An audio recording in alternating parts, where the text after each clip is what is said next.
एक व्यक्ति बहुत आलसी था। वह कोई काम नहीं करता था, बस इधर उधर से किसी तरह खाने की व्यवस्था कर लेता था।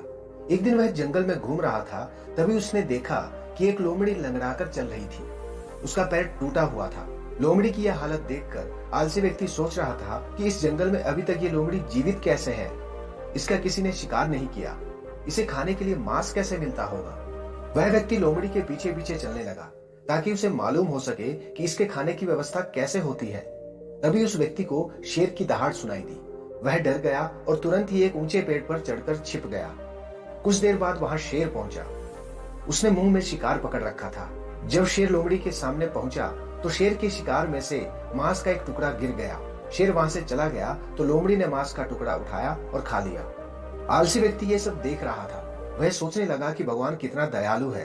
एक लोमड़ी के खाने की व्यवस्था भी भगवान कर रहे हैं। मैं भी पूजा पाठ करता हूँ तो भगवान मेरे लिए भी खाने की व्यवस्था जरूर करेगा। ये सोचकर वह अपने घर गया। घर आकर वह आलसी व्यक्ति बैठ गया और इंतजार करने लगा कि भगवान की कृपा से उसे भी खाना मिल जाएगा। बैठे बैठे 3 दिन गुजर गए, लेकिन उसके खाने की व्यवस्था नहीं हो सकी। खाना न मिलने की वजह से वह बहुत कमजोर हो गया था।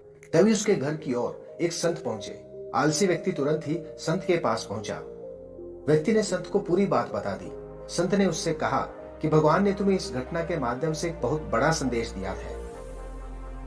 तुम एक लोमड़ी की तरह बनना चाहते हो, लेकिन भगवान तुम्हें शेर की तरह बनाना चाहता है। तुम दूसरों पर निर्भर रहना चाहते हो और भगवान तुम्हें दूसरों की मदद करने वाला इंसान बनाना चाहता है। आलसी व्यक्ति को संत की बात समझ आ गई और उसके बाद उसने आलस्य छोड़ दिया और कर्म करने लगा।